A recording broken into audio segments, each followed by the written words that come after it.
Good evening, everybody. Thank you all for coming out. What a great crowd. It's wonderful to see so many people here for this event. I'm Lissa Muscatine. I'm one of the co-owners of Politics and Prose. My husband, Brad Graham, is fixing the thermostat. But he does other things, I promise, around here, co-owner of the store. And on behalf of our staff, we welcome all of you to Politics and Prose and to tonight's event, which I think many of you know is part of an ongoing series that we've sponsored that is devoted to exploring race in America. And clearly, there's no more important day of the year for this event than Dr. Martin Luther King Jr.'s birthday. It's certainly one of many, many ways we can pay tribute to the values and aspirations and inspiration of Dr. King. And in keeping with that spirit and with his spirit, we really sincerely hope that tonight's discussion will be one of many, many more that you all continue in whatever venues you find yourselves in, not just tomorrow or the next day, but through the next weeks and months and years. So let's not let this important conversation end here. Now, what you glean from our panelists will, I'm sure, be insightful and compelling and provocative, and hopefully will deepen your understanding of an issue that is virtually as old as our country. You may hear disagreements and even debate, but I just ask that whatever your own views may be, please keep in mind that our guest speakers are gracious enough to be here, to share their opinions, to help us enrich the discussion, and they deserve our complete and total and utmost respect and appreciation. And just a word about how this Race in America series came to be. The wonderful April Ryan really deserves the credit. She had been at our store for an author event after the publication of her first book, which I hope you all have read, The Presidency in Black and White, which is a fabulous book, and it recounts her experiences covering 4 successive presidents. Now she's got a 5th.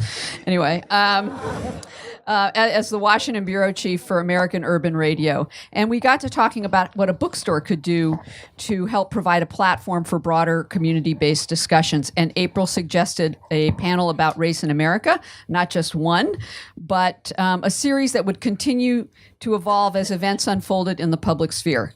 Little did we know exactly what the quantity and urgency of events we would end up sharing and in these discussions, and it would end up shaping our discussions. The good news is, here we all are. And this is the 7th discussion we've had since our first panel sat down in 2015. So thank you, April, for spearheading the entire thing and being such an integral part of it. Now, April has moderated all of the discussions since then. We obviously could not do this without her. I should also note that during this time, she's also continued to cover the White House and Washington politics and a certain president, and has written 2 more books, At Mama's Knee and Under Fire, reporting from the front lines of the Trump presidency.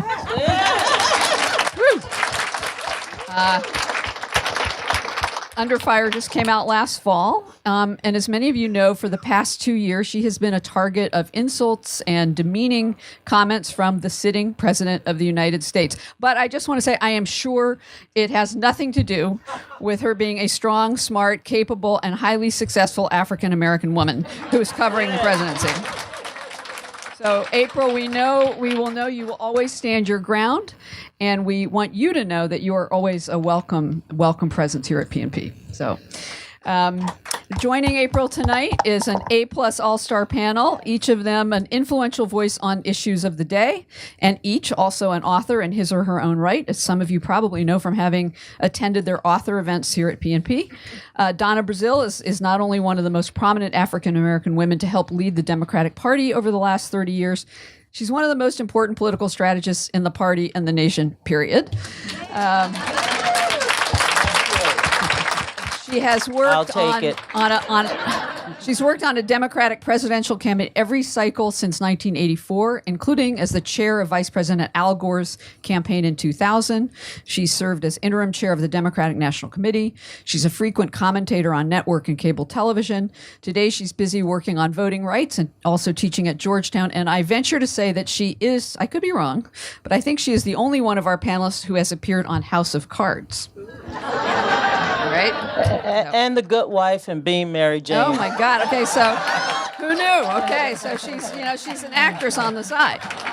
And I would, of course, be remiss not to mention that she also writes books. Cooking with Grease During the American Politics was her first. Hacks, which I think you know what that was about from the title, in case you haven't read it. And then most recently, a really great book. It's actually on my staff pick favorite shelf for colored girls who've considered politics, which came out last year. And I urge you all to come and hear Donna and her three co-authors of that book come and talk about it right here at Politics and Prose on Friday, January 25th at 7 p.m. So hope to see some of you back for that. Moving on, we are also delighted that Jason Riley, who is to my right, is back with us as a panelist, having participated in our last Race in America discussion. Jason is a member of the editorial board at the Wall Street Journal, a position he has held for almost 15 years, having served at the paper since 1994. First as a copy reader, then a copy editor, then a section editor, and senior editorial page writer. His commentary focuses on politics, economics, education, immigration, and race. In addition to his day job at the Journal, he's a senior fellow at the Manhattan Institute, a frequent face on Fox News and C-SPAN, and the author of 3 books, Let Them In, The Case for Open Borders. Second book was How Liberals Make It Harder for Blacks to Succeed, and his latest book, published a couple years ago, False Black Power. Last, and certainly not least, is Wes Lowery, a national correspondent for the Washington Post, who covers law enforcement, justice, and the intersection of those two areas with policy and politics. Wes was a lead reporter on the newspaper's Fatal Force team that gathered data on nearly 1,000 police shootings in the United States in 2015, a reporting effort that won the Pulitzer Prize in 2016. Wes is also, to our great delight, a familiar face here at Politics and Prose, having generously served as an interviewer and moderator for a number of our PNP book events. He's also appeared at the store as an author of his own book. Again, I hope you've read it. 2016 book entitled They Can't Kill Us, Ferguson, Baltimore, and a New Era in America's Racial Justice Movement. Tonight marks the third time that Wes has been a panelist for our Race in America series. As always, we are delighted to have him. And what an incredibly exceptional and wise group we have with us. It's going to be a great discussion. And April, it's all yours. Thank you.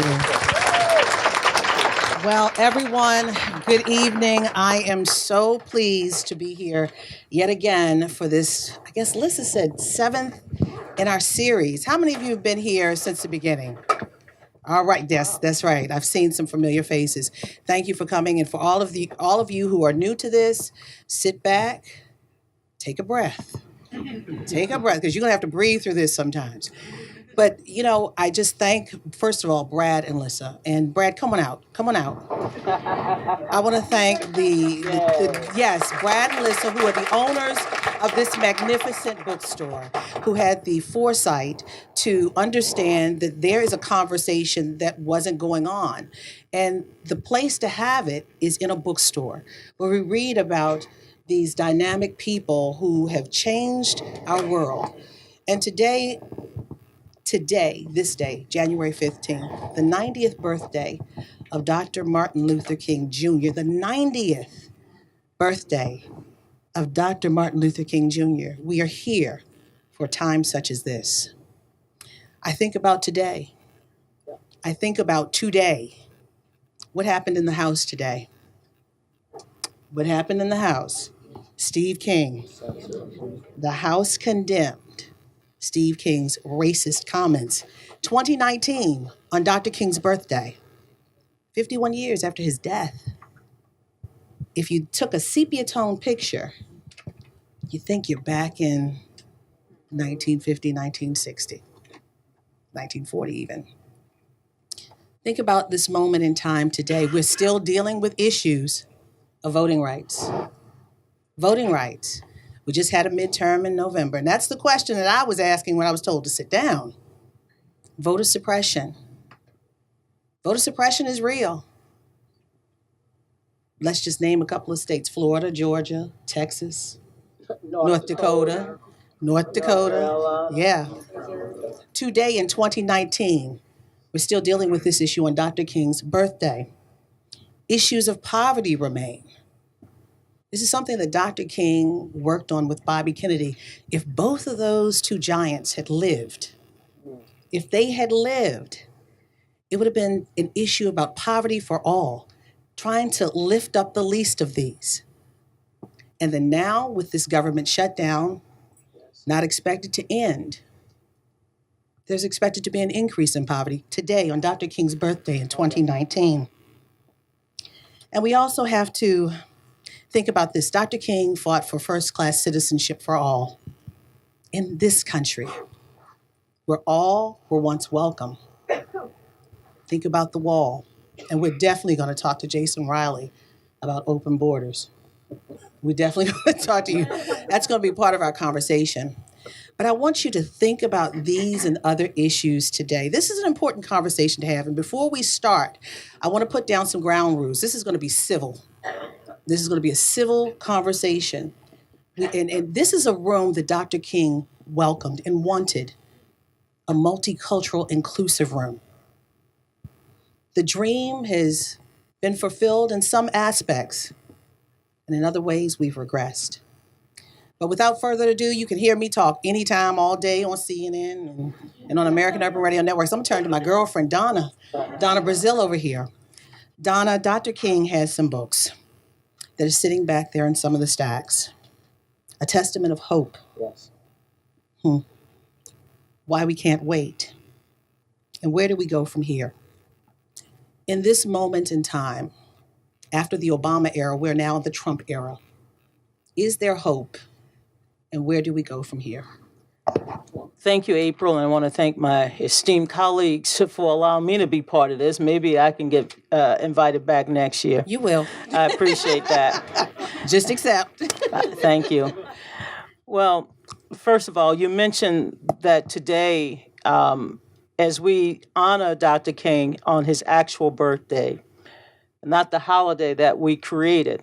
And I'm so grateful to so many of you in this room, especially DC residents who year after year, when I was organizing those marches, you all came out, even in some extreme weather, to protest and sign petitions to designate the 3rd January in honor of Martin Luther King. So I want to thank you all, most of all, for standing with us, standing by us, and helping to create a national holiday in his honor.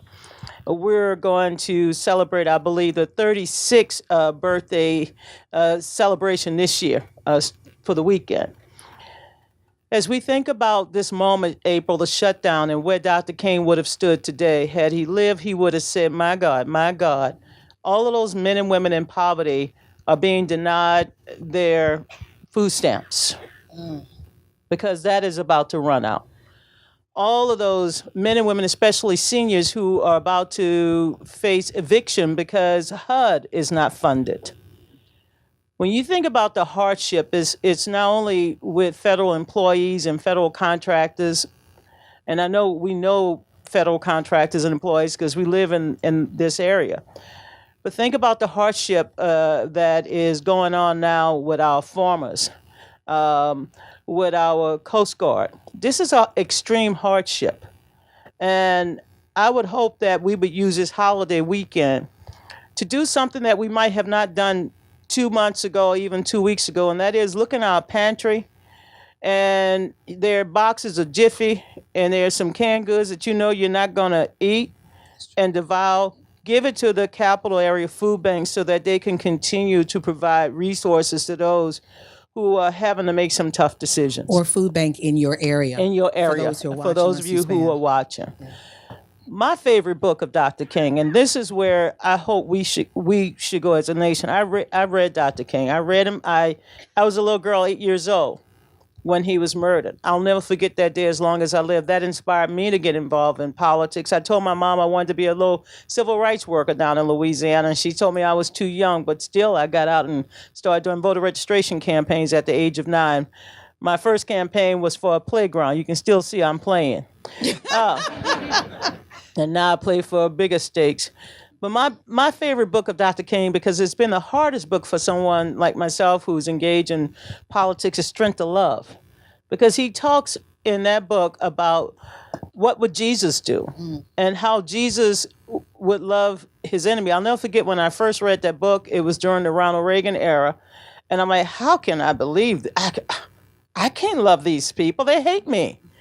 But that is essentially what we are called to do now. We have to find a way to embrace each other, embrace our differences, to lift each other up, to return to a season of hope. Dr. King would still be excited about the new Congress. He would be excited to see 5 African Americans leading major committees on Capitol Hill. Dr. King would celebrate 28 subcommittee chairs. He would celebrate the diversity. And Dr. King would remind us that weeping may endure for a night, but joy will cometh in the morning. But we have to remain faithful. We have to remain faithful to the ideals of Dr. King, the vision of Dr. King, and remind ourselves, not just this weekend, but every week of our lives, where he was trying to take us as a country on that night before that assassin bullet took him away. He said, I may not get there with you, but we as a people, and he was speaking to all of us, not just black people, but we as a people will get to that promised land. We're on that mountaintop, and we can go either way. We can go back to that wretched past, or we can go forward together. I believe we should go forward together. Thank you, Donna. And before I go to Wes, I want to make this clear. This is not just a panel that's going to talk. We're going to come up with solutions, and we're going to go to the audience as well to help us figure some things out and just to get your feedback. And we want questions, not filibustering with comments, okay? No preaching tonight. That's for Sunday or Saturday. But Wes, I want to go to you. You've done some great and important work, and you were recognized in 2016 for your work, especially when it comes to police-involved shootings or police-involved abuses.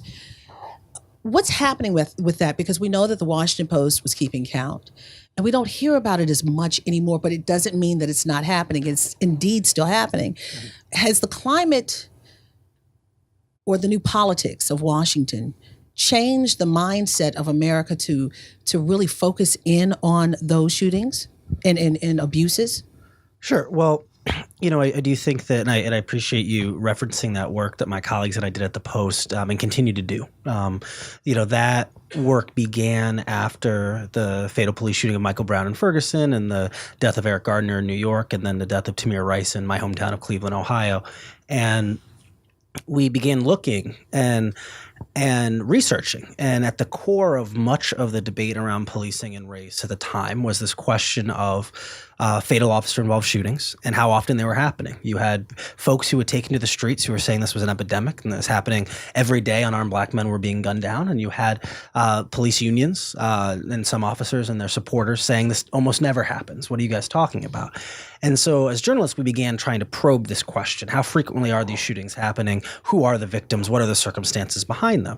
And what we were frankly genuinely surprised to find was that, in a country in a time when we keep statistics on all types of things, exactly how many people have gone and seen a certain movie last weekend and how many of them got popcorn, the government didn't have any accurate tracking of how often fatal police shootings were happening, that this was something that was being tracked only at the local level, and that police departments in many cases didn't have to provide any information about how often this was happening. So here we were having this big national conversation around an issue, and that conversation was happening absent very crucial facts. One thing that's true, having covered this for years, this specific issue for years, is that everyone wants to live in a world where the police kill as few people as possible. The police, first and foremost of that. Now, they would argue that there's nothing more traumatic for an officer than to be involved in one of these circumstances. But how can we create such a world if we don't even know how often these things are happening, much less what are the circumstances leading to them? And so we began an effort at the time in 2015 to the extent possible to track every fatal police shooting without any subjective decision-making if this was a good shooting or a bad shooting or if it was justified or unjustified, but just literally trying to build a roster, how often this was happening, and figuring out who the victims were. We've now done this project. We're now in our 5th year of tracking. At the time, in 2016, then FBI Director James Comey stated that it was embarrassing that we at the Washington Post knew more about this than him and the federal government. And Loretta Lynch, the former Attorney General, had announced plans to begin having the Department of Justice track this information themselves. Now, when the current administration came into power in early 2017, the former Attorney General Jeff Sessions largely abandoned the plans to begin tracking this information. The former Attorney General had been on record talking about how he didn't think local police departments should be forced to provide this information to the federal government. But earlier this year, or I guess now last year, the FBI came in and said they would begin doing some of this. So I'm going to stop you right there. Do you give me the stats? Can you give us some of the stats? As the then Attorney General said, he didn't want the information. Sure. So what we know, based on the information we track, is that you have about 1,000 fatal police shootings every year. Now, again, these are just shootings involving guns. So this is not involving tasers or chokings or other types of deaths in custody, right?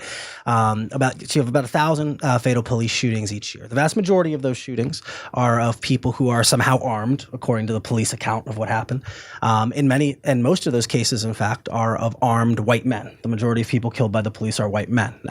Now, when you begin adjusting the data to look at the different population totals, you do see that Black Americans are more likely to be the victims involved in a fatal shooting. And then when you adjust it for armed and unarmed, Black Americans, who make up about 12% of the population, account for 24% of the fatal shooting victims and 40% of the unarmed shooting victims, right? And so you do begin to start seeing what many people would argue is a statistical racial disparity. Now, there are debates about some of the factors involved there, but what we saw was that there was, in fact, a disproportionate rate at which Black Americans were being killed in these shootings. At the time, the federal government did keep some data about how often shootings happened, and according to the FBI numbers, there had never been a year where there were more than 463 shootings in a year.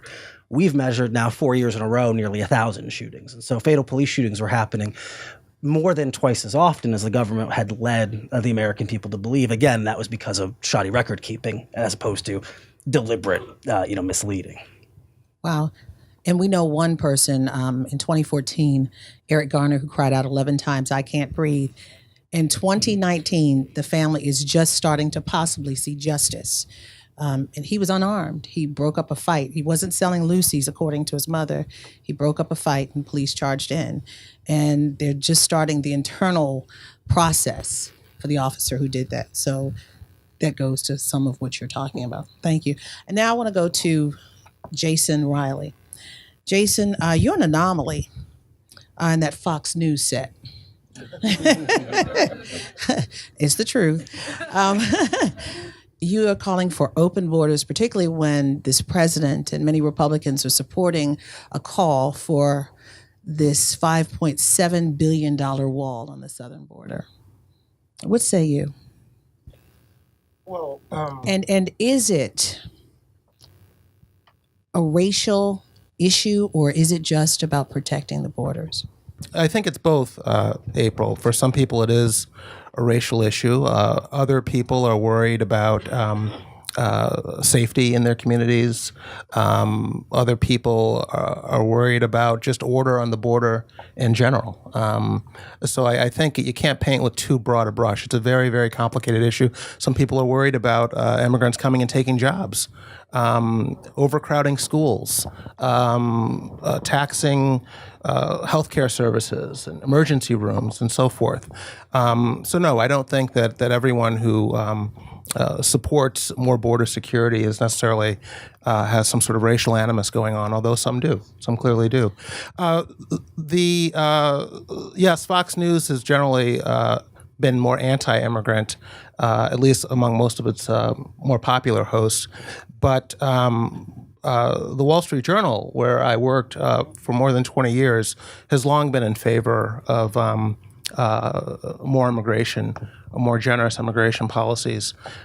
So I started writing about immigration for the Journal back in the early 2000s, actually.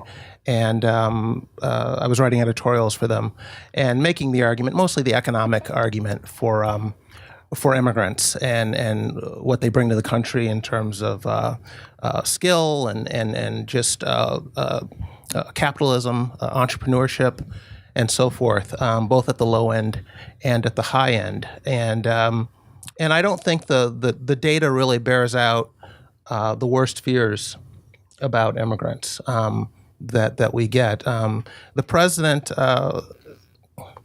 president campaigned obviously on illegal immigration, and there's very little disagreement among most Americans on wanting to reduce illegal immigration. The real debate is over how to do that. But I don't know a lot of people who want people in the country illegally. But the president's real agenda has been to reduce legal immigration, not just illegal immigration. We were talking about the shutdown earlier, and last year the president rejected a deal that would have provided some multiple of wall funding that he's being offered now, $25 billion. $25 billion over 10 years. And in exchange for the Democrats wanted something done about the Dreamers, about the people brought here illegally as children. That was going to be the deal. Border security funding for legalization for the Dreamers. He rejected that deal. Why? Because he wanted reductions in legal immigration included in the deal. He wanted the elimination of the diversity visa lottery. He wanted less family reunification, family migration, so-called chain migration. He wanted less of that. Those were all legal forms of immigration. He wanted a net reduction in legal immigration. He has long supported legislation that's been proposed in the Senate by two restrictionist Republicans. Tom Cotton of Arkansas is one of them. And that bill would call for reducing legal immigration to the U.S. by around half over a 10-year period. The president has vocally supported this bill. So when he goes out there and talks about, oh, I like legal immigrants, I just don't want illegal immigrants, I think he's talking out of both sides of his mouth. I also think the fears about job-stealing immigrants are way overblown. And just look at the situation we have right now. We have officially 10 or 12 million people in the country illegally. And if you're anti-immigrant, you never trust those official numbers. It's double that. It's triple that. Okay, let's say it's triple that. What is the unemployment rate in this country right now? I mean, if they're stealing jobs, how can we have 30 million people here illegally and unemployment below 4%? That's true. It doesn't square.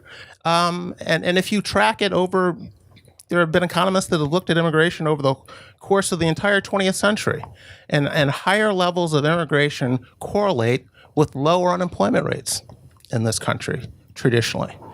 So I think those fears have been overblown, but for Republicans, this is an issue that they believe it gets their base to the polls.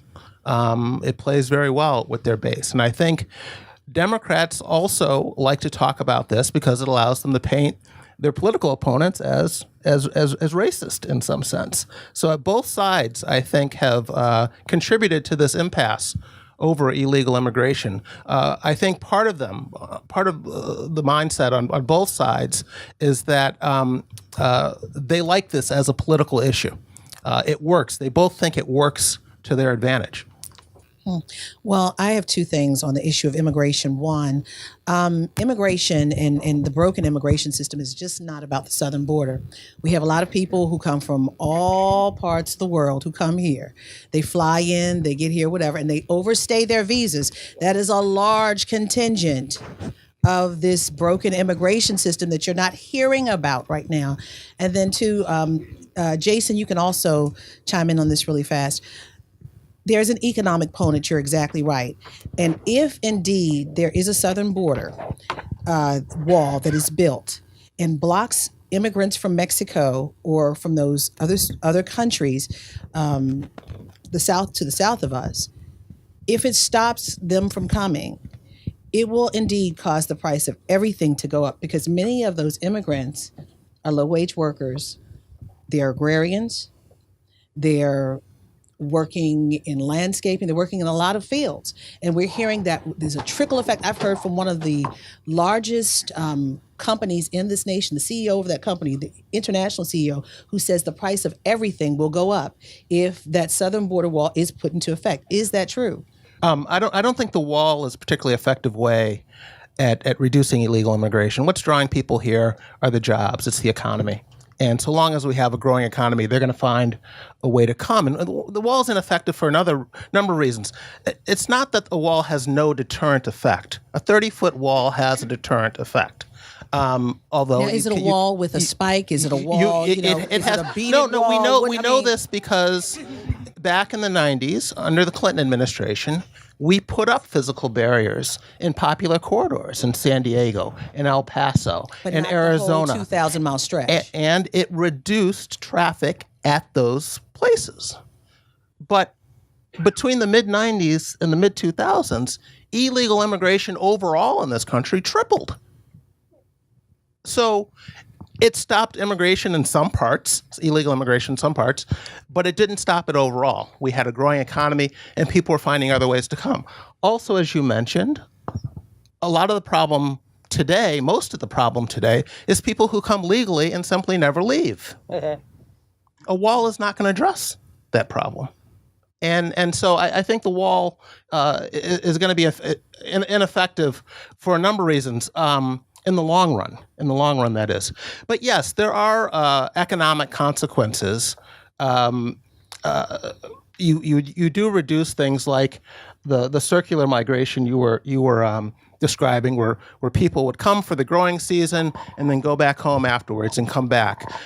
What increasing border security does, in some sense, is stop that. They come, they don't go back because getting back into the country is too difficult, but you can't pick cotton or strawberries year-round. So once the growing season is over, they migrate into other fields. Our growers then need a new set of workers for the next harvest coming up. And again, it becomes more of a magnet from south of the border again. So yes, you do disrupt certain industries more so than other industries. But I do think the overall solution here in the long run is to provide more legal ways for people to come. That to me, I mean, illegal immigration is too many immigrants chasing too few visas. It's a supply and demand problem. If you want to reduce the number of people coming illegally, give them more legal ways to come into the country. I think that ultimately is the solution to the problem. But April, there's also a difference between immigration and migration. And people confuse the two. When you see people running from violence, from famine, from war, not just in our hemisphere, but over in Europe, they're running. They're running from danger. Seeking asylum. Seeking asylum. And politicians, and I'm not going to, and I can name names. I can even give you details. Give me some receipts. Come on now, Donna. But politicians throughout Europe, I mean, you see the nationalist movement in every European country now. The two major political parties now are facing alt-right parties that are gaining in prominence using the migration crisis. And we're doing the same thing in this country from the right.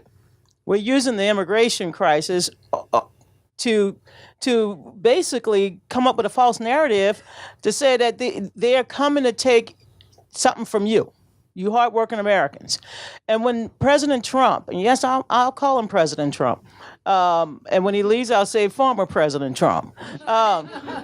President Trump started off his Oval Office speech by saying, basically, he brought up black people. You saw that? And the NAACP was very upset about that. Absolutely. Because he's trying to create this false narrative that they're trying to take our jobs, that they're here to take things from us. But the Mexican president, the former Mexican president, Vicente Fox, said the same thing. Remember, during the Bush years, Vicente Fox said something along the lines, Mexicans take the jobs that black people don't want. And the nation was up in arms. How dare he? How dare he? And now they're saying it, and there's no big no outcry in 2019. All I'm saying is that this crisis is being exploited. We have $1 trillion. We have trillions of dollars in terms of our national GDP. We know what our federal budget is, over $4 trillion.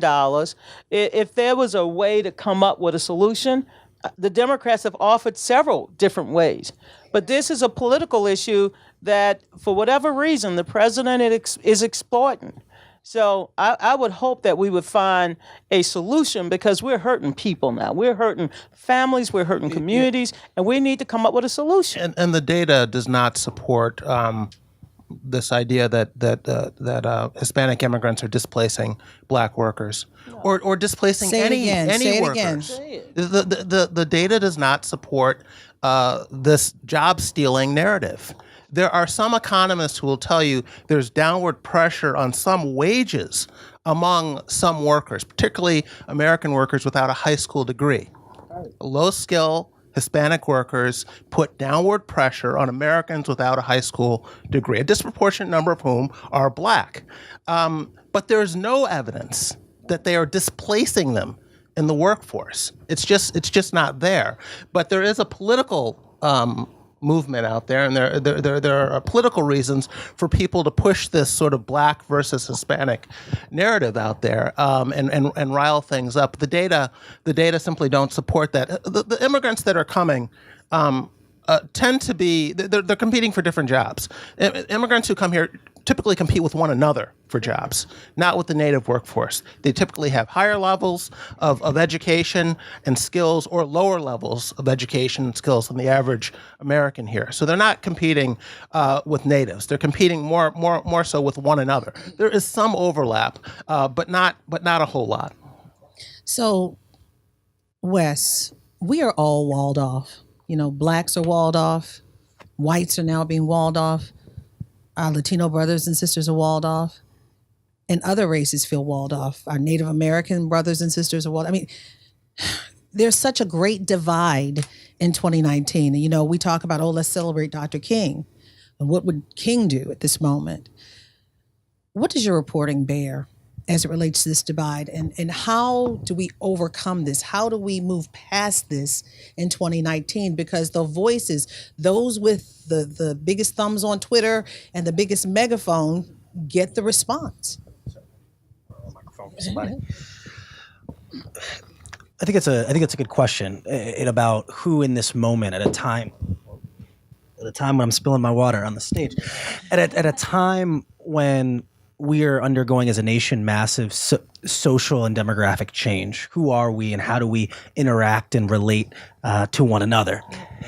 And I do think that and also what is the message we're sending to the world about who we are? As I was listening to the conversation about immigration, and as we've watched the last few years play out, and we've seen the way that groups of asylum seekers have been demagogued or villainized, as we've seen the way that families and children who've arrived at our southern border seeking refuge have been treated.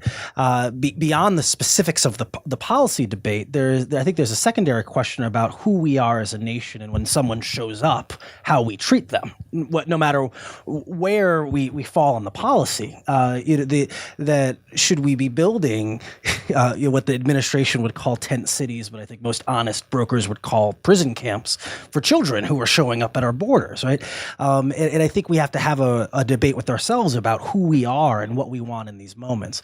But this comes at a time, I think very often about the book by Bill Bishop, The Big Sort, came out now and originally, I think in 2000, but has been re-released several times, about how in this moment in history, we now have an ability to self-segregate ourselves, not only along racial or ethnic lines, but also even along political lines, about how the places we live and the spaces we exist in are much less likely to be politically and socially diverse than they might have been historically, and how that makes it easier for us to villainize one another and demonize one another, and therefore makes it more difficult for us to take collaborative steps forward, no matter the issue or no matter what the thing is. And I think that at a time when we are seeing big demographic shift, and also when we're seeing infrastructural changes, we're seeing the revitalization of many American cities.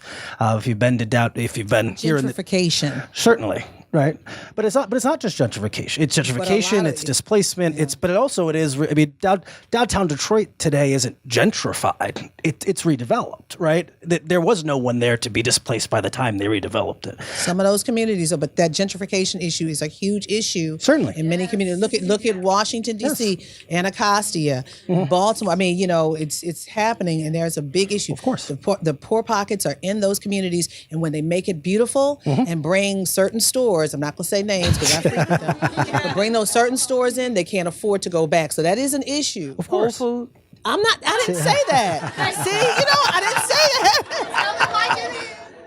That was Dawn. I did not say that. I spent 20 years on the Hill. could barely find a Safeway or Giant, and now there's a Whole Food and a Trader Joe's. But aren't you thankful for it now? There's not a food desert.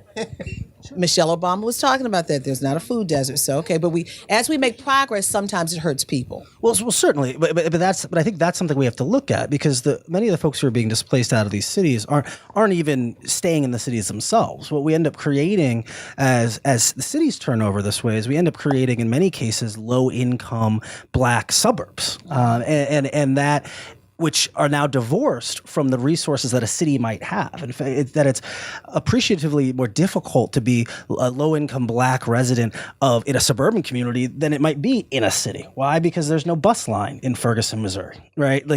And so what we think about as here in the district, a Shaw or a Columbia Heights changes, and that person is pushed perhaps into a more suburban community somewhere in Prince George's County or over the river. How is the life of that low-income worker now increasingly more difficult than it might have been? Not that they're making less money, but because of where they are. And so again, what we've done is, as these cities have, whatever word we want to use for them, we are continuing to kind of segregate ourselves by experience and socioeconomics that we know are only compounded by our racial demographics as well. We need to reinvent capitalism, because we're losing too many people. There are too many of our fellow citizens who now live on the outskirts of hope. And unless we figure out ways to bring them back into the circle of opportunity, they're going to be stuck in poverty. They're going to be stuck without a lifeline back into the mainstream, whatever you refer to as the mainstream. But I could tell you now, I came here at 21. I didn't buy my first car until I was 34. And yet I could walk 8 blocks to a metro to get to work. And nowadays, how many kids from wherever, in my circumstances, I'm the third of 9 kids, and I'll do the rest later. But I found an apartment for $285. You can't find an apartment in D.C. for $285. Not anymore. No. And we had rent control. A closet. Yeah, and David Clark and so many of our leaders, they understood that they had to protect those of us who lived in Washington, D.C., and especially in the inner cities. I'm struck by all of these condos going up all over the city. Beautiful. And I keep saying to myself, who can afford them? What kid can come out of college and get a job in Washington, D.C., make less than $12,000 a year and afford to live in D.C.? So, we need to reinvent capitalism. And make it more equitable, because the rise in inequality and income gap is only going to get worse. And I was just reading today about the high price of prescription medicine. We can't call them drugs.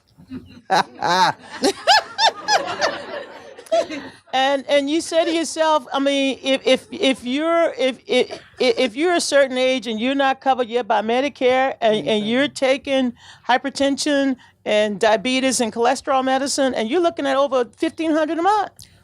I saw that. I think that was the Washington. I read some of the news, but y'all, I'm trying to keep y'all in business.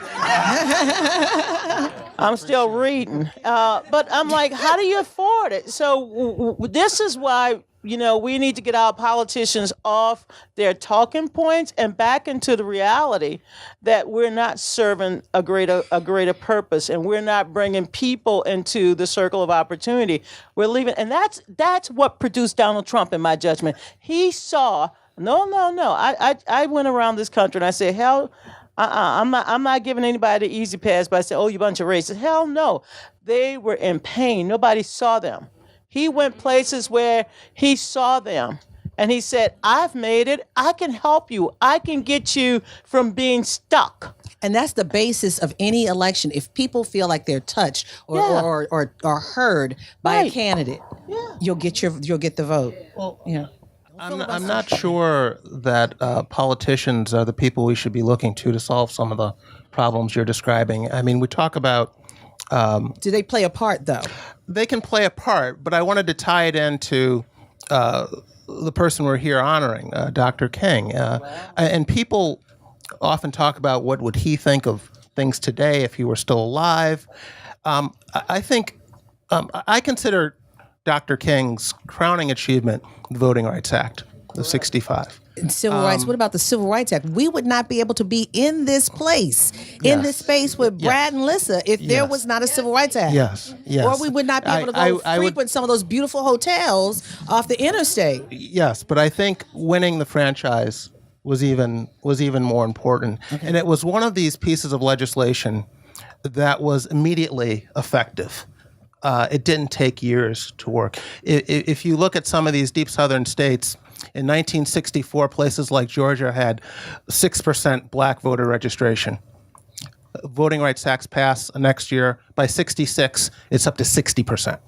It was Stacey Abrams ran for governor. It was tremendous. It worked exactly as intended. Donna, I think you said it rose to 80%? Yep. I think if Dr. King were alive today, he would be amazed at how successful the Voting Rights Act has been. The number of black elected officials They've has gutted grown. it, though. I'm not trying. If I could just Okay, I'm sorry. Go ahead. And April thought I was going to be the problem. We have now voted for the second time in a presidential election and the midterm without the full protections of voting rights. We have. Yeah. Correct. Thank you. We have. But was going in a different direction Jason is with making this. a very valid point. I could you, just but- finish it. Yeah, go ahead. My point is that the number of black elected officials in this country has grown from fewer than 1,500 in 1970 to more than 10,000 today. Correct. I think Dr. King, including, of course, a twice elected black president, that is the Voting Rights Act. That is directly linked to the Voting Rights Act. And I think Dr. King would be he'd be amazed at how successful that piece of legislation had been. But to Donna's point, I think he would be disappointed that this increased black political clout has not done more to close these gaps, whether it's poverty, educational achievement, the criminal justice system, and so forth. You mentioned Detroit. You go back and look at Coleman Young's Detroit, or Marion Barry's Washington, or Sharp James's Newark. The poor got poorer on their watch. And that includes black police chiefs, black school superintendents, you name it, across the board. These are black-run cities. And the politicians didn't get the job done.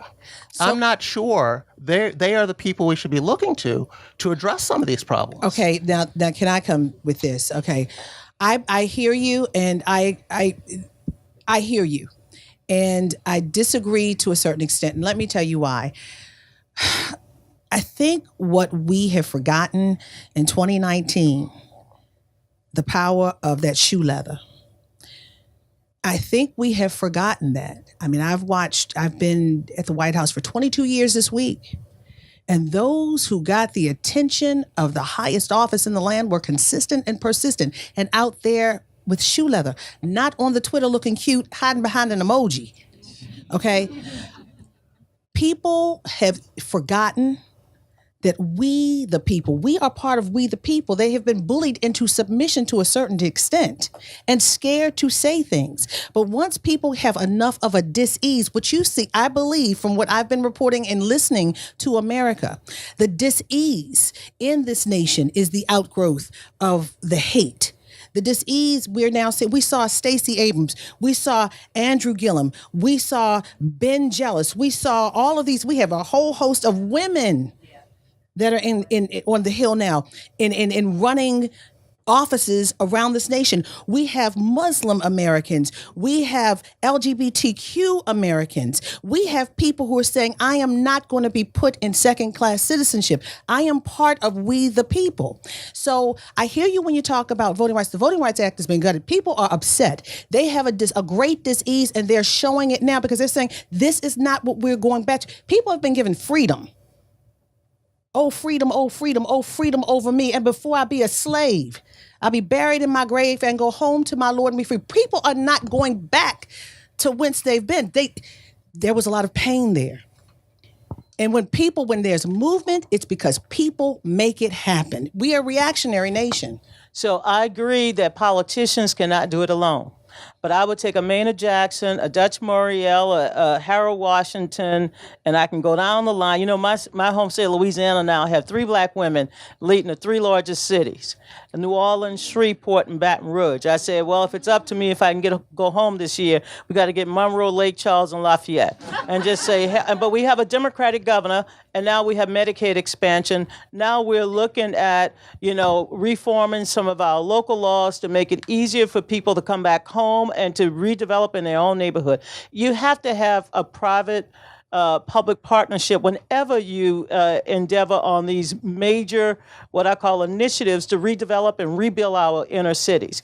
And many of these mayors who took office at a time when the nation itself was faced with financial crisis. So it has dawned on me, what have we done lately? And I guarantee you, if you listen to the CBC chair and the former chair as well as the current chair, the legislative accomplishments of a minority of people in the Congress and a minority of people in state legislatures, I think they've done a lot. And look at criminal justice reform that we just got through in the Congress. Look in California now, where in the legislature, Shirley Weber, they are doing criminal justice reform. We're making progress. But politicians, I agree with you. We need the community, we need the church, we need the private sector, because the politicians alone can't solve some of the problems facing not just the black community, but poor communities across the country. I agree with you, but I still like politicians, though. And I know this is Dr. King's day, but I have to throw in the late great Shirley Chisholm. Oh, that's my girl. Oh, I got to throw her in. That was my girl. In 1972, this black woman ran for president. If you don't know about her, Google her. Go buy a book around here about Shirley Chisholm. Yes, Unbowed and Unbossed. Let me tell you what she said. And this is part of changing the equation, changing the atmospherics, changing your community. And it doesn't matter where you are. She said, if you don't have a seat at the table, bring a folding chair. Pick up those chairs and go to that table with your folding chair. Be at the table to make the change that you seek. So that was, I'm sorry, we're moving on. All right. All right, sir, yes. All right. Thank you. Your first question. All right. I'm going to bend down to get to the mic. But I'm Matt Scott. I'm 26, living here in DC. And you've talked a lot about this idea of mentioning the movements that we as people build and moving forward together and seeing people and making sure that people feel heard to get them to understand our situation and get on board with what we're doing. So I'm just wondering, from a tangible perspective, if you have thoughts around things that we as individuals and community members can do to drive that change forward. Thank you for your question. Yeah, thank you. I would hope that you would get engaged. I was 19 years old. I was on the Baton Rouge Fair Housing Commission. I mean, I couldn't wait to grow up. And now that I just turned 29 for the second time, I'm still a millennial. I'm trying to slow it. But no, there are so many ways to serve, so many ways to make a difference in your community, so many ways in which you can begin to help not only inspire others, but be the change that you wish to see. I tell my students at Georgetown, now I'm at Howard, I'm having my first black experience since James Comey left. It's you.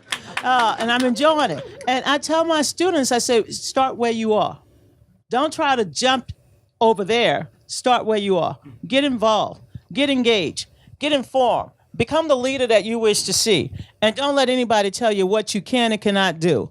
By the time I was your age, not only had I worked on 2 presidential campaigns, I was a deputy campaign manager. So this is important. And you talked about Shirley. We talked about Dr. King with the Voting Rights Act. Jesse Jackson probably had more impact on black politics coming out of the 1960s than any other individual because he inspired a generation to change, to begin to not only build political power, but use that power in ways that can benefit the community. And I think as a result of Reverend Jackson and changing the rules of the Democratic Party, we were able to elect our first African-American, really biracial president, because Barack Obama is biracial. So you are the change. And you'd be surprised. There's a leadership void in this country right now, and nobody is holding you back. You just need to step up and step right into that void. And we need people like you who are eager and hungry. Give me your email. I'll put you to work. A bunch of people running for president. They need help. And I would It's going to be a lot of them, about 5,000 on the Democratic side. at least, right? I would just briefly add, and I was reminded of this because you mentioned Reverend Jackson, was that, I think one of his major legacies was the work he did at registering, this falls into the conversation we were having about the Voting Rights Act and the decades that came after, was registering those black voters in the South. We're in a moment in the United States where one of our major thematic debates is over how democratic do we want to be, right? Are we, what restrictions are we going to put on the ballot box? How easy or difficult are we going to make it for people? If someone's been convicted of a felony, how are we going to grapple with that, right? And this is a moment where we are really collectively debating that, right? And how representative do we want to be? And so I think that those are issues that are play out at a local level, right? That whether it be the reenfranchisement of people who've lost voting rights, that's a state's issue, right? The debate that's happening here in the district and has been happening here in the district about whether or not we should continue to be a taxed but unrepresented territory, or if perhaps we should have some type of federal representation, right? Those are issues that play out locally. Those aren't issues that get solved, in the Capitol buildings necessarily, but they really build at a grassroots level. And so there's a lot of space as we debate who and what we want to be collectively for that work to be done by individuals. Yes, ma'am. Hi, everybody. I am Candace. I am 24. I live in D.C., originally from Chicago, in one of the low-income Black suburbs that you all were mentioning, which was great because people never talk about them. And I'm also a proud member of NABJ, so hey, family. Hello. So my question was, basically, to be human is to be born with biases. And in the age of 2019, when you have Twitter, Facebook, and then cable news networks, it's pretty easy to go and confirm whatever biases you may have. And I see that at the dinner table when I'm back home in Chicago, who have family members who are very anti-Trump, but when it comes to issues like illegal immigration and asylum, they'll spit out the same rhetoric that he does, because their biases are overshadowing, kind of the larger issue at hand. The issue is very personal to me. I have a friend who's detained currently. And so I wanted to know on these hot button issues that politicians are kind of using as talking points to, confirm biases or to encourage biases or kind of prey on biases.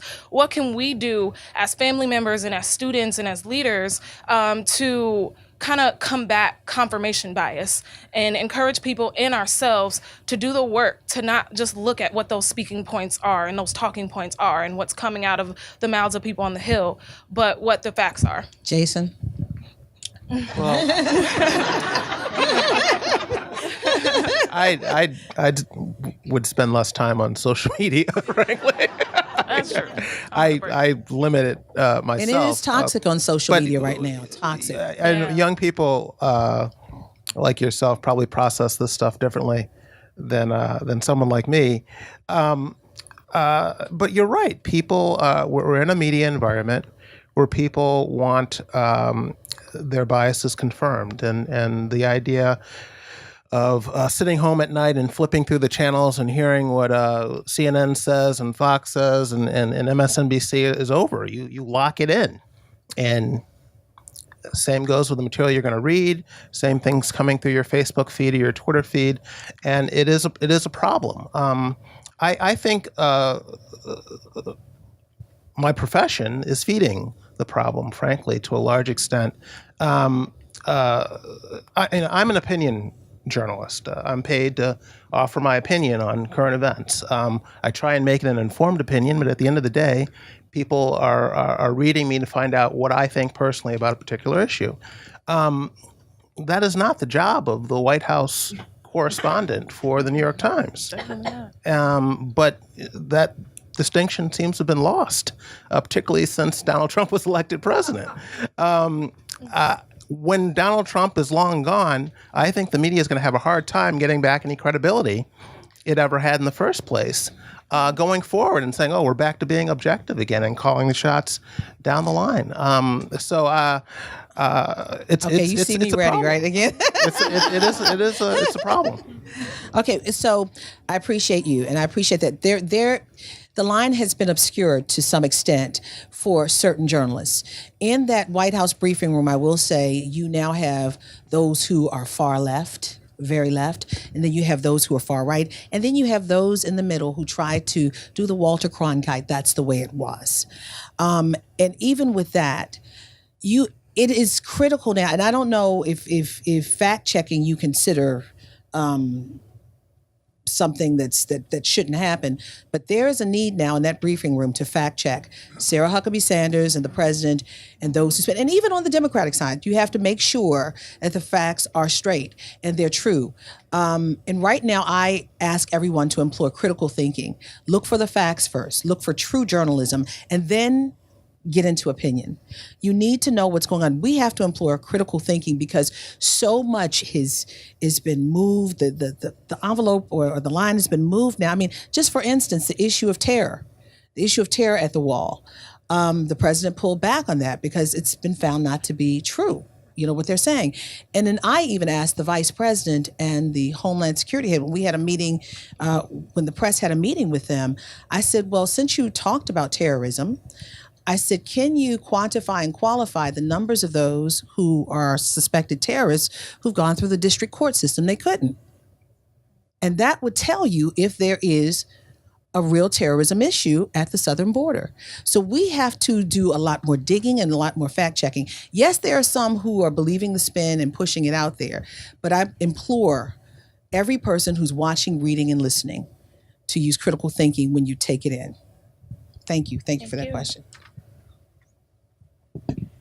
Thank you. Hello, everybody. I'm Eva Veronica, and I do have a brief comment, and I have a question. And my comment is to Jason. I'm one of those generational Washingtonians who's been here, who stayed here, and I take issue with what you said about the poor in Washington, D.C. under Marion Barry's term, and particularly first and second as president. And I differ with you on the findings that you put out there about Washington, D.C., the poor and the marginalized being. So, I just want to put that out there because I lived it. But now my question is this, and I do read the newspapers, and I watched you ask your question too, like Donna, as how university taught me to. Hey, HU, but at Morgan any bears rate, eat the bison, right. but moving on. Okay, yeah, thank you. I know, I appreciate that, but I had to take that stand. Complicity of the media, and I want each of you can comment on that, because one of the things that was very disturbing during the campaign and even afterwards was the way in which the media hung on every word that 45 said. If he breathed, it was a front news story. And, it just was almost as if they were running to do that. And I was visiting in Charleston, South Carolina, and I chatted briefly with someone from CNN, commentator, and he was all excited because CNN had grossed over $1 million, and he said for the first time during the campaign, and it really is a problem. And now, what can we do about that? I think we might need to go. I know you can't. I know you can't. Yeah, but just in terms of the complicity, and I know they have to get a story and all of that, but to hang on his every breath. So I got you. So we're gonna go. Let's start with Don and go down the line. I made a lot of money when Donald Trump was running for president. Yes, I know. And I say that honestly as somebody that every time he did a tweet. We're not mad at you. Please don't. Make your money, girl. Thank you. And even when he hated on me with one of my books, it became an instant bestseller. Yes. I said the next time I write, I'm going to put for color girls who like Trump. Right. That'll be a bestseller. No, the guy is a marketing genius. Yes. Okay? He took a 4-car funeral on the Republican side and turned it into a real live circus. And his coverage, his ability to control the narrative, he got a lot of free press. There's no question about it. But now, as April mentioned, it comes with a cost. The cost is they have to fact check every last word and every simple statement. But I want to say something. I'm a pundit. I'm not a journalist. Okay? I am also paid to give my opinions. But I also believe that as pundits, we need to know a little bit about the topics that we're talking about. And I see so many pundits out there today who've never worked on one campaign, let alone have 7 to 10 presidentials, I know. 55 congressional, Amen. 19 state and local, 49 states. All right, I got it all chair the here. party All right. twice, okay? All right. And I've worked in 49 states. One more state, I'm gonna become Miss USA without the bikini. All right, So Don. my point in making is that you also have people on television because of all of these biases. You talked about biases because they have to have one of this one and one of this one. I used to go on TV and I used to wear red and everybody thought I was a Delta. I said, no, I'm pretending to be a Republican. Because they had 3 So people are Republicans. going to say that I'm a Democrat because I have blue on. You damn right you do, like a purple. All right. So my point is that there's a lot of biases out there. To the young lady's point, there's a lot of biases. But in terms of Donald Trump, he has been a rating genius and a king. He has whatever. But there's a downside to that Yeah, too. you say that, 'cause There's I a don't know. downside to that. There is a downside to that. Every time for press like me, and it's been in the news, and we have targets on our heads because of that. Mm-hmm. And it's more real than you would believe. Mm-hmm. And I'm not going to go into it any further, but it's not a joke. And there are crazy people out here who want to enact things. If the president says you're a loser or you don't know what you're doing, I'm a winner. Mm-hmm. And I've been doing this before he came, and I'll be doing it after That's he's right. gone. That's the spirit. 22 years, and that's not by That's the happenstance. spirit. And I've written 3 books about it. But for some strange reason, I'm considered unpatriotic. I'm considered whatever. I'm considered everything but a child of God. But I'm doing my job. And when you speak to inform the masses, when we try to shed light on dark spaces, the truth, we are chastised. We're called out of our names. We're followed. We're taunted at these rallies. I can't go to a rally. I cannot go to a rally and cover a rally, for real. So it is that toxic now. And this is real. This is not just tongue in cheek. This is real, more real than you know. I lived it. We both. What I will say, and I'm going to say it, there are a lot of people in our profession who've been targeted. But I will say that I got to thank my sister Donna for checking in on me and me checking in on her, and that's all I'm going to say. Yep. That's all I'm going to say. But what can we do? What can we do? Stay vigilant. Stay vigilant and call it out. Call it out. Not just on Twitter. No, I'm No, I serious. read I'm serious. An newspapers. I don't do emoji Twitter. doesn't do anything. It might get, you're organized on Twitter, but you're marching the street with that shoe leather. Scrape up Absolutely. those Christian liberal tongues. Absolutely. I'm So, a marcher. I know you are. Thank Yes. you. Go ahead. Thank you. Jason and Wes. Wes, go ahead. Well, I think briefly, I do think the media faces a challenge coming into the 2020 election. One of the things we saw in 2016 was here you did have a candidate who was willing to say and do things that that in the past no presidential candidate of any political stripe would have said or done.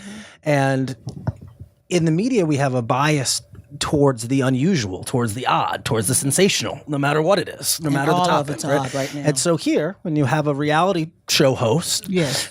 who is bringing the sexual assault accusers of the husband of his opponent to the debate, when he is just riffing for hours at a time at some points at rallies, it created a media spectacle that I don't know that, one, we collectively did a very good job of grappling with, and two, I don't necessarily believe we have done a good job of grappling with it since then. We've seen this just recently, a week or two ago, in which the president announced he was going to have a presidential news conference ostensibly to provide an update about what was going on with the border wall, and instead just blasted his talking points into the homes of millions of Americans, right? That we still deal with a debate, an ethical debate over, well, if the White House calls a press conference, do you show it live in real time, knowing that the reality is you are likely going to be broadcasting to millions of Americans demonstrable falsehoods? Or do you not do that? And how do we, and I think that very often those of us in the media cling to certain types of conventions, the way we've always done it. And I think we collectively need to have a better and more developed critical thinking skill about what our role is in terms of informing. You'd see this, one of my pet peeves was and part of this is the self-obsession of the media, which we're certainly guilty of, right? But every time the president would say we're fake news, we would run around screaming, the president says, don't believe us. Well, that's not actually a particularly effective way to convince people that they should believe you. Repeating the falsehood over and over and over again spreads the falsehood. Yes. And I think that, again, I don't know that we've collectively done a very good job of divorcing ourselves from our convention, that this president, and I don't mean this in a subjective good way or a bad way, is completely different than any other president we've ever had before. And so therefore should be treated and covered differently if our goal is to get to the same outcome as we would have with the other presidents, which is fair, accurate coverage where if someone engages in our work, they walk away more informed and not more confused. Jason, should the equal time rule be back? Should we have that back in place so that a Donald Trump or whoever the Democratic candidate is cannot monopolize the time when the other candidate? I think it would be a mistake to go about rearranging institutions in response to Donald Trump, permanently rearranging things as if he'll be president forever. I think that would be a mistake. I think journalists need to remember what their jobs are. The job is not you. When I was learning to be a journalist, I was always warned not to make me the story. That's right. Today, that is regularly done, and journalists need to get back to doing their jobs the way they were taught to do them and the way that they should be done. I do agree with Donna that people who go on television and talk about politics ought to know what they're talking about, and given how many of us got the 2016 election wrong, I'm just happy you still indulge political commentators who were so wide of the mark 2 years ago. I do want to respond to something you said earlier in response to something I said earlier. The data on Black retrogression in terms of poverty and income is pretty clear. From the 1970s through the 80s, even through the 1990s, the poorest blacks in America saw their incomes fall at double the rate of comparable whites in this country. So there have been case studies of places like Atlanta under Maynard Jackson, where even with blacks receiving favorable treatment in terms of contractors, in terms of deals with the city, in terms of hiring, the black poor lost ground. So it can be shown empirically that in many of these cities, and the point I was making is that I think that's something that would have surprised Dr. King. I think he thought that black political power would help the poor more than it has. Mm-hmm. And I think he'd be quite shocked that things have not turned out quite as he anticipated. That was the point I was trying to make. No, thank you, and I appreciate that. I was only talking about D.C. Thank you so much. Thank you. Thank you. Yes, sir. Yeah. And unfortunately, I'm so thankful that Jason is here tonight. He came in just specifically for this, and he's got to catch a flight. We pray that he catches that flight tonight. I thank you. I mean, that's the realness. What's happening today, Yeah. So, but we in just a few minutes. You're leaving at 8:30. We got just a couple minutes. Yes, sir. Good evening. I'm gonna hold him as long as I can. I'm Smith. I'm a native of Washington and 72 years old, so I've seen a lot of this gone through. If you've been here, you remember urban renewal and what happened in Washington, D.C., to your point. But, I guess you say full disclosure, I'm a Green Party member. Okay. We know what happened thank you. We know what happened. We know what happened in the public debates the last time around where the Democrats and Republicans ganged up and said, no, don't let the Green Party in. Well, we went to court for that, and the judge said it was illegal and we can now be in the next debate, so watch out, y'all.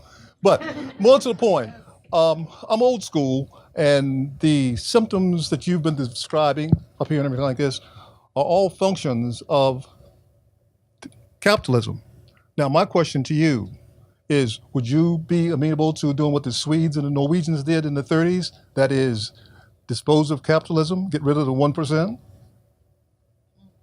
Donna, you talked about capitalism. No, No, but I do believe that we need to look for some 21st century solutions. I still think that our model is based on another century, and in this new age, this new era of digital technology, artificial intelligence, we really need to take a deeper look at who's getting a piece of the pie and if everyone can have a share. But no, I consider myself to be a capitalist with a conscience. Is there such a thing? Yes, wow. yes. You asked the question and she gave you an answer. Jason? Capitalist with a Jason? conscience.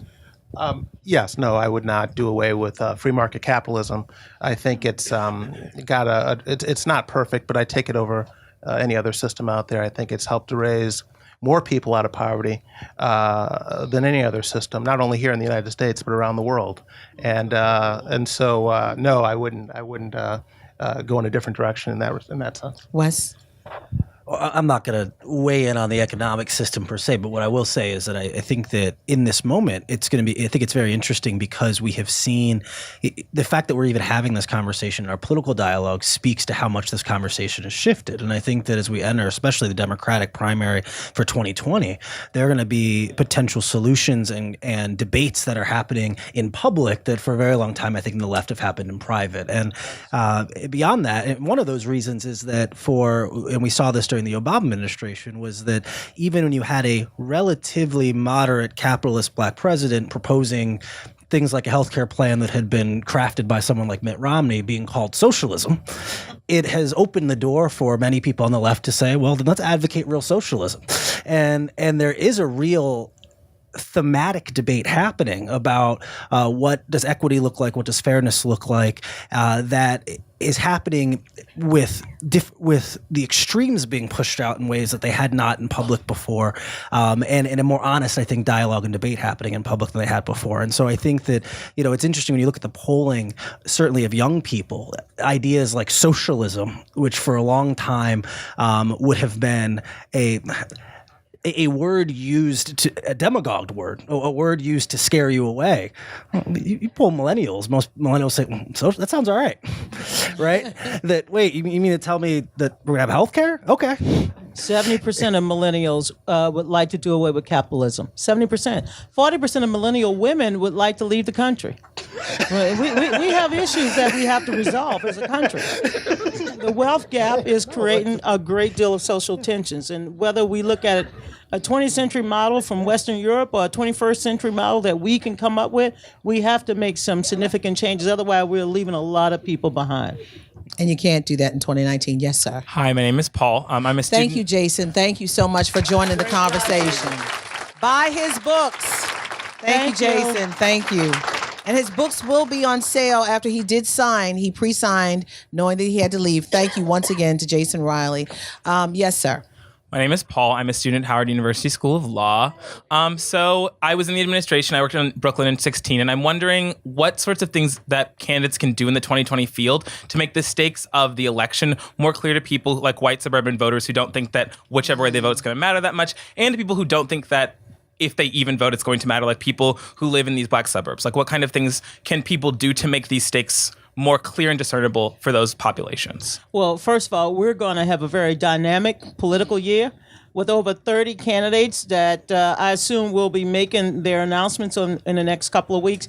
They're going to travel all over the country. We're going to have debates in every state. Every state will be important in 2020, especially because those of us who are unpledged delegates no longer have the right to vote. I see my colleague Lorraine Miller, the co-chair of the DNC Rules Committee, former clerk of the United States House of Representatives from the great state of Texas, Lorraine Miller. Raise your hand, Lorraine. Yeah, I see you back there. My glasses now. So I think this is going to be a very good time for the party. We need a primary season. We don't have a front runner, and there's no gatekeepers. So this debate, this conversation that we're starting, is not only going to go in the living rooms in Iowa, New Hampshire, South Carolina, Nevada, but it's going to be in living rooms all over the country. So you need to be part of that conversation, part of that debate, so we can write the most progressive platform for 2020. This is a great time to be a Democrat. Do you think Joe Biden's going to run? Do you think Joe Biden's going to run? Well, Uncle Joe has every right to run, and I'm sure he might toss his gloves in the race. Okay. All right.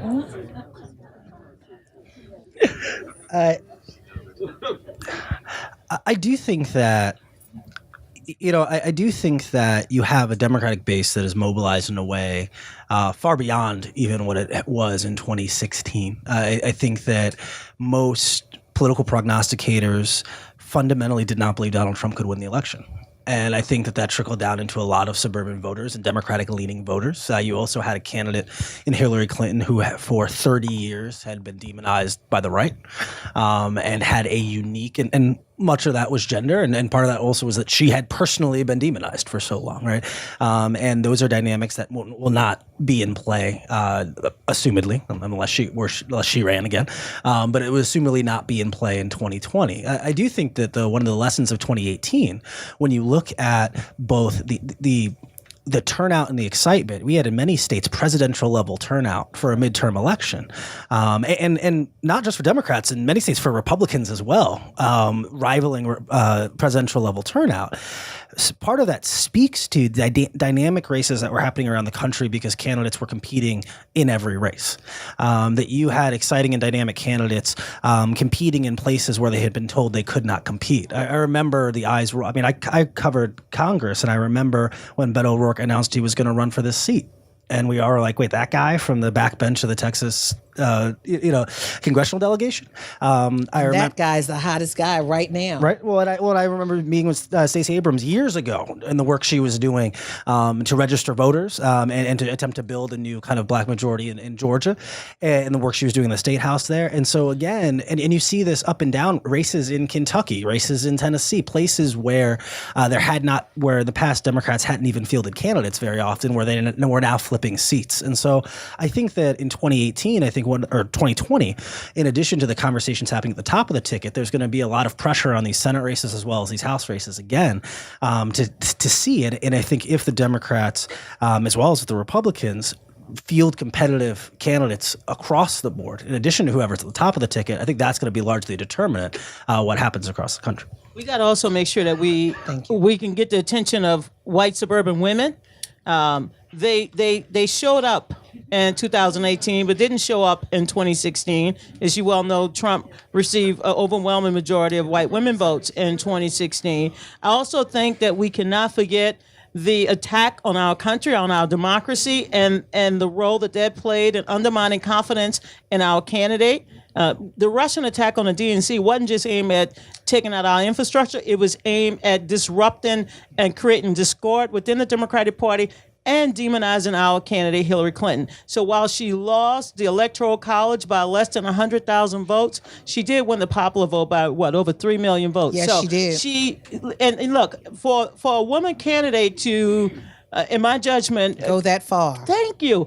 What we saw in 2018, I think, was the beginning of a new era in women's politics in American life. It is the year. Yes, that was the year of the woman. This is the year of the woman. Yes, ma'am. To another woman. My question is about women. The Women's March, which is going to happen on Saturday.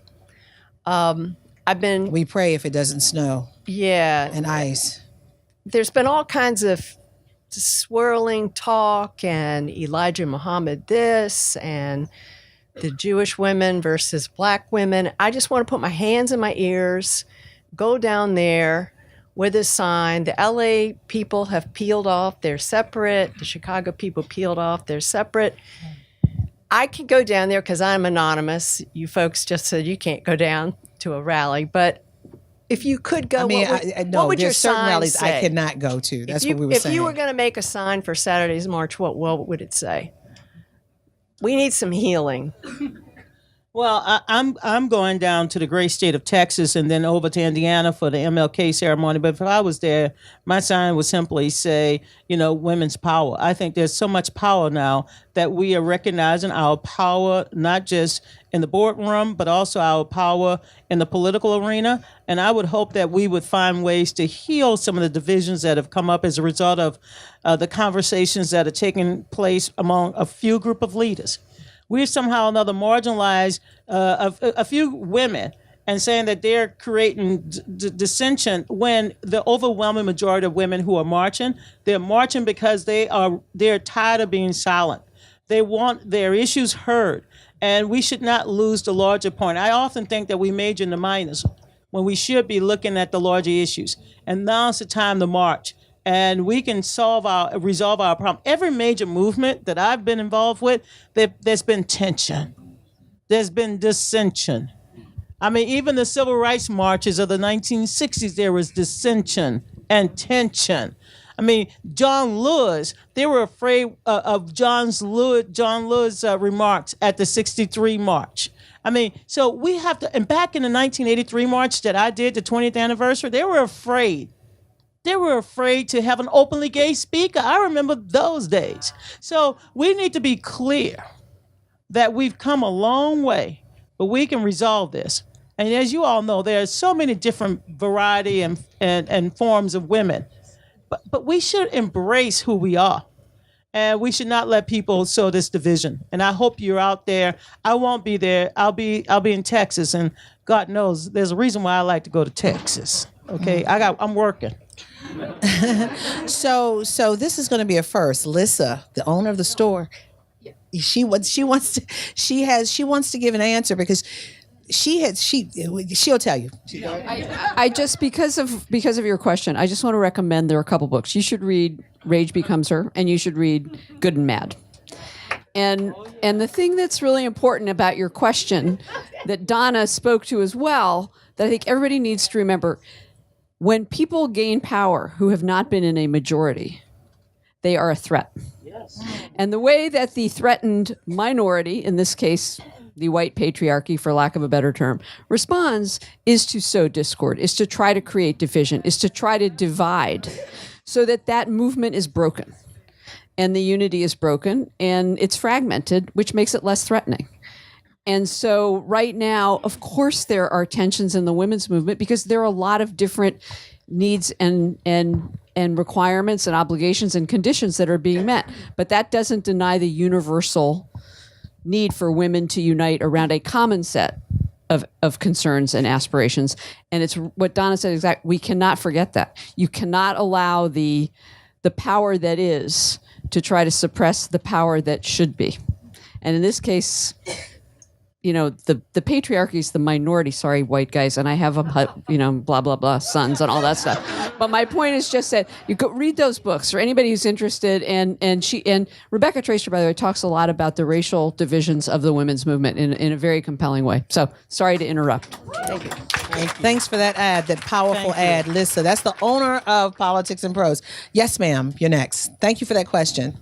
Hi, my name's Nora. I'm a student at American University. Earlier, you all touched on the Trump demographic. My question is, a lot of people argue that Democrats lost the 2016 election after Hillary referred to the Trump demographic as, quote, deplorables.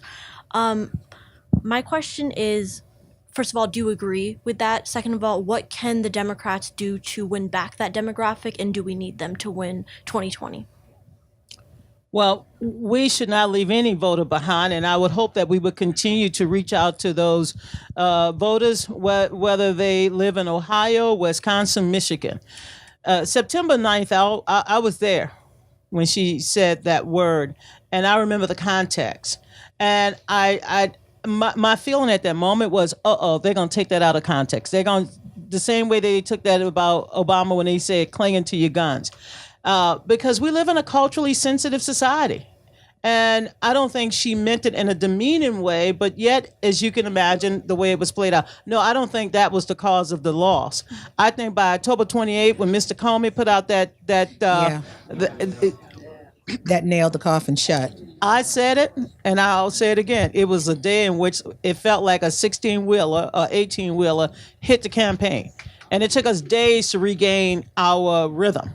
So, and it also undermined the confidence that she was gaining with voters. And as you well know, if you go back and look, October 7th was the day I thought that Donald Trump would lose the election. That was the grabber by the genital day. And that same day, the FBI and 16 other agencies said that Russia had impacted Russia was involved in hacking of our election. 45 minutes between those two statements. Absolutely. 45 minutes between. And then before the 6 o'clock news, John Podesta email. That Sunday when I was on TV, other three topics, I was talking about Podesta's email. And of course, 4 days later, I was talking about my own doggone emails. Half of them that went out there, including the one saying that I gave one of the smartest women I've ever worked for in my entire life a question about the water crisis in Flint. But you got to deal with what you got to deal with. And we need to be much smarter about our politics and much smarter when people tell you something. Hillary had a lifetime of commitment to jobs and justice and early childhood education.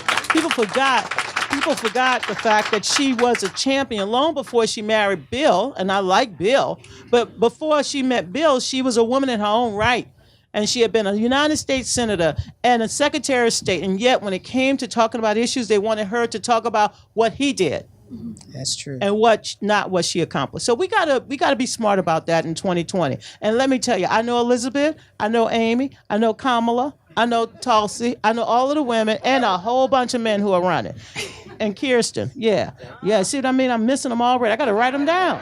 I know. And they're fantastic. And like this whole likability. I don't care if you don't like me. I hope you like my gumbo. Please don't go into gumbo. I mean, my point is that we major in the minors when it came to talking about Hillary. It was like when Sonia Sotomayor was nominated, people asked me on TV, well, what do you think? Why did she put pork in her beans? I'm like, huh?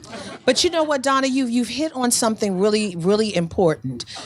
We are now, politics is so cerebral. Yeah. It's so cerebral, but when we can understand grabbing by the pee, we can understand all this crazy stuff. You're fired, look at you, all this kind of gotcha game. We can understand that. But the problem is there used to be a time when we would look at the candidate. We'd say, okay, he's aesthetically pleasing. Okay, let's think about his intellectual prowess and what his background was, what his pedigree was. Now we're worried about his likability.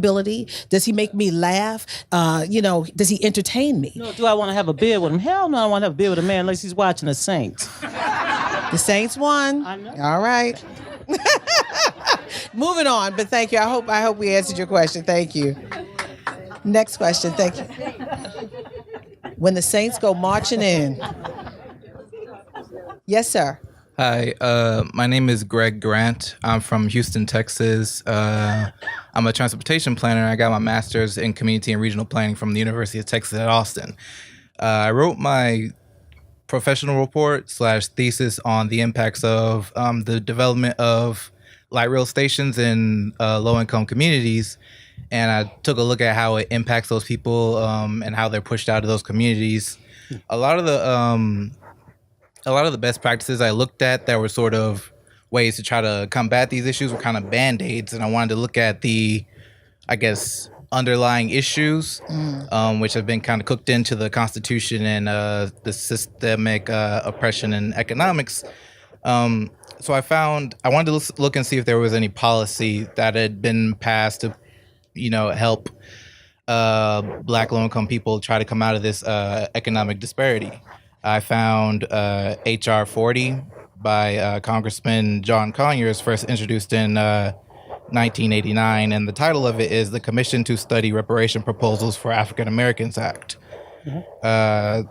I'll just read the small paragraph just to give anybody who's not sure. So can you give us your question? Because we got a few minutes and I want to get everybody there. I hear you because I got to answer to you, but can you give your question? I'm sorry. Sorry. Okay, it's a large setup, but I just want to know what y'all's thoughts on reparations are, and how impactful do you think it would be if we pass the bill, which is just to study the Okay, so thank you. Stay there for a minute. Two things on transportation. Anthony Fox, the former head of transportation, at the end of the administration, he had done a study and he was trying to push forward to the next administration to take a look at the discriminatory practices in transportation.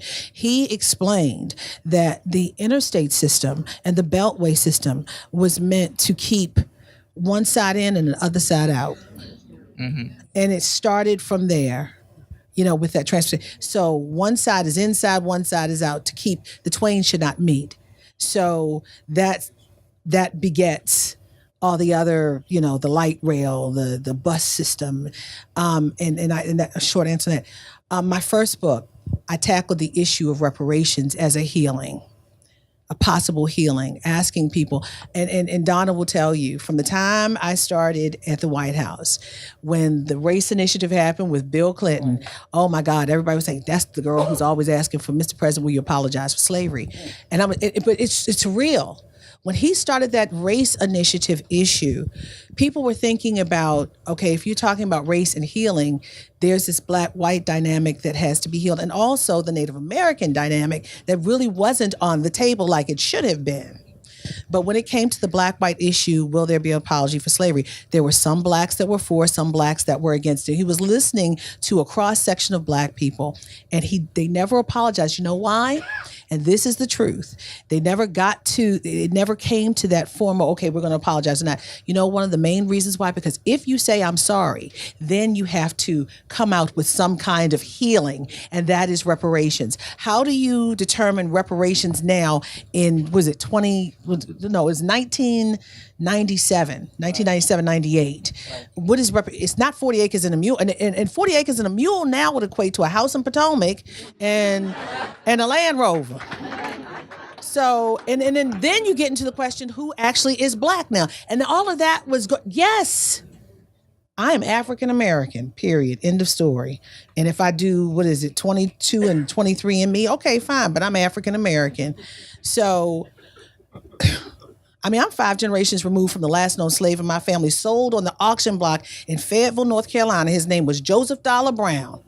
So I am black, and I am proud of my heritage, and I'm proud of from whence we've come and where we're going. So with that said, I have asked that question over and over again. George W. Bush said, well, Africans participated, so they didn't deal with it. Yes. President Obama's administration were like, well, why would the black president apologize for slavery? The optics of it did not look right. And you know what the answer is with this president. I'm not even going to ask. I'm not asking anything anymore about, are you racist or anything? You just watch and see what it is. You just, if it looks like a duck, sounds like a duck, walks like a duck, it's a duck. But as we begin to commemorate the anniversary or the birthday of Dr. King, let's not forget this is also the 400th year of the first African Americans to arrive on our shores, and so 244 years of slavery. And based on what I've learned from my own family, when slavery was over with, they had no car, they had no home, they had nothing. They started from scratch.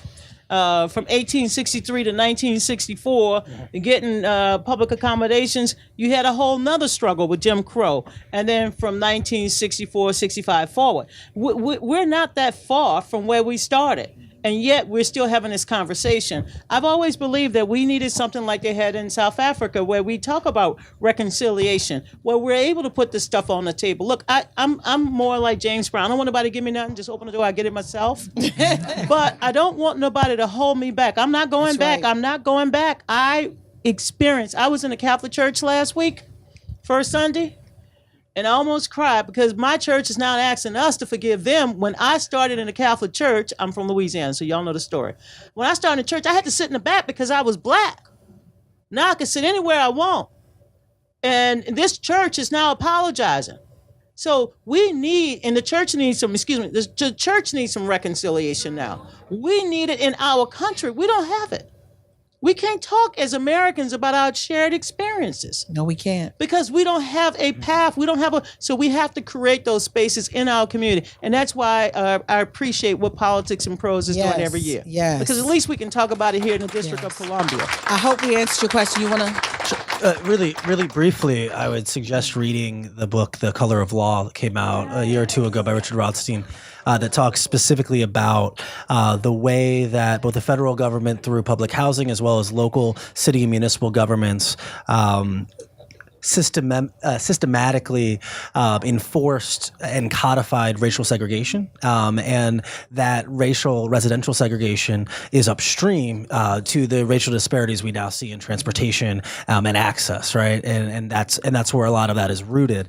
I do think that it would make sense for us to study and explore the ideas around reparations. And too often we have conversations about reparations. We base that conversation in slavery. When you read someone like Coates, he would make the argument and has made the argument that fine, let's have a discussion of reparations based in redlining. Let's have a conversation in terms of housing policy, that in American wealth comes from our ability to own homes. And we know why Black Americans have not had the opportunity to own their homes and pass that wealth down, while white Americans have, right? And so I think that as we grapple with the reality that we're only about 50 years into full franchisement of African Americans in the United States of America, I think there's a real conversation and debate to be had, even if you were to set slavery aside. What other systematic structural forms of discrimination have lasted into our current lifetimes and our current generations that we might explore a way to provide reparations for? And so I'd be fascinated in a world in which they ever were to bring Conyers' bill up for a vote,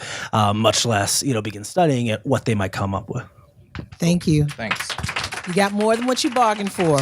All right, so, okay, we so appreciate you. This has been a great evening. Have you enjoyed it thus far?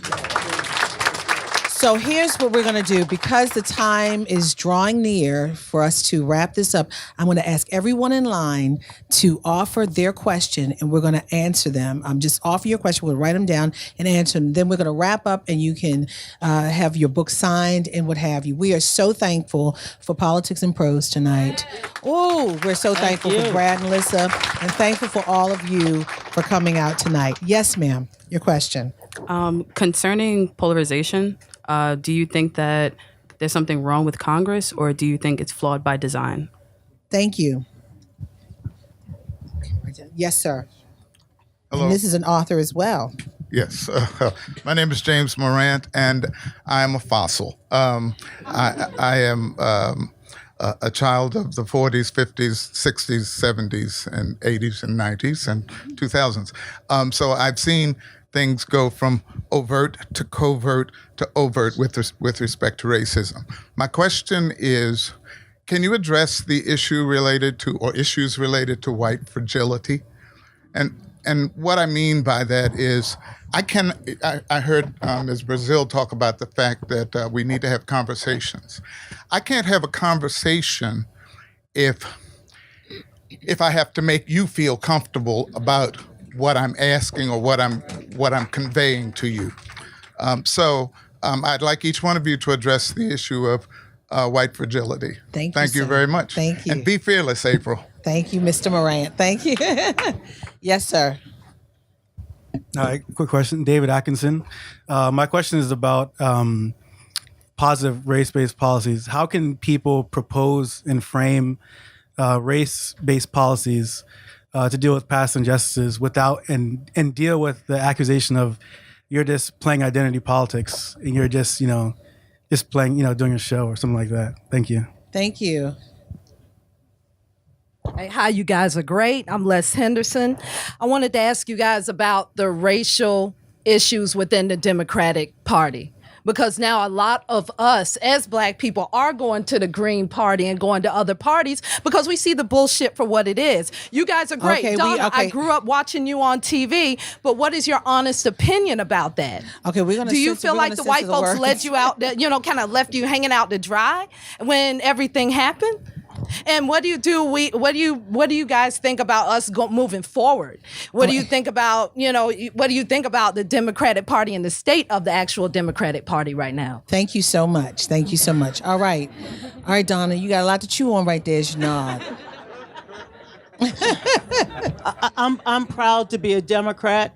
I am proud to be the first Black woman to manage a presidential campaign, and I'm proud to be a woman who has served this chair twice. Right. I will not do it again. I love my party, even with all of its flaws. because this is a party that gave me a seat at the table, a party that allows me to continue to serve, and a party that has allowed me to run campaigns and candidates for the last 40 years. And so is it a perfect party? No, it's like every family, there's some dysfunction in the room. And yes, I've been known to cuss people out. But I like this party. I like the fact that we have at least 3 African-American lieutenant governors. They all are Democrats. I like the fact that at least 2 of the African-Americans serving in the Senate are Democrats. I like the fact that the Attorney General of New York State now is a black woman, You don't feel like it's pawns? No. Hell no. Okay, we can't hear you from the seat. we fight each and every day for an agenda that's inclusive, that empowers people, that broadens economic opportunity. I believe the party functions to help those who want to make a difference in the public sphere. Look, you have hundreds of political parties, not just Greens, not communists, libertarians. Right, but there's been a shift of us. Ma'am, no. We're running out of time. She's trying to answer your questions. And you can talk to me afterwards because I ain't got nowhere to go. I just got to go home and watch April. Oh, you're here. Oh. That's my girl. It is a strong party because of the diversity, not just at the top, but the diversity at the grassroots. And I'm proud to be a Democrat, and I'm going to continue to fight within the party that I know best. Now, the first question regarding polarization. But can before you go there, I want to say this to you as well.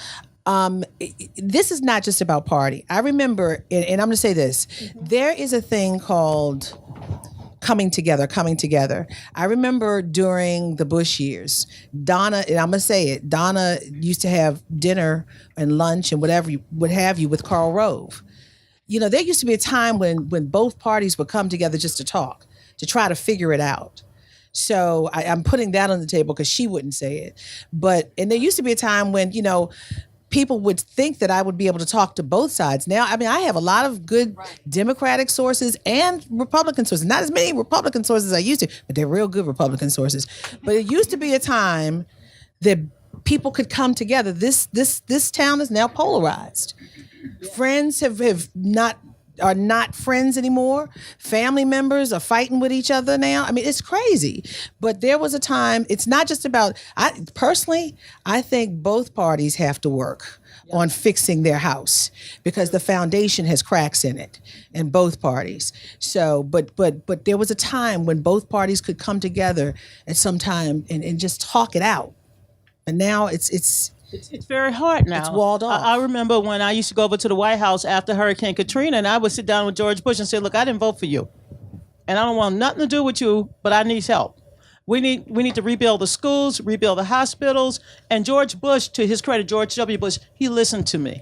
And when I go home now and I see the VA hospital, the level 1 trauma center, when the schools are back open, we got a levee that can hold at least a category 3, maybe 4. I think about the fact that I could cross that aisle and work on the other side while maintaining my Democratic credentials. There's nothing wrong with political parties and partisanship, but we have taken partisanship to a level now where it is destructive to our country. Hyper-partisanship shit has no place in our democracy, where we just draw lines, artificial lines at that, and don't work with the other side when you have this much agreement.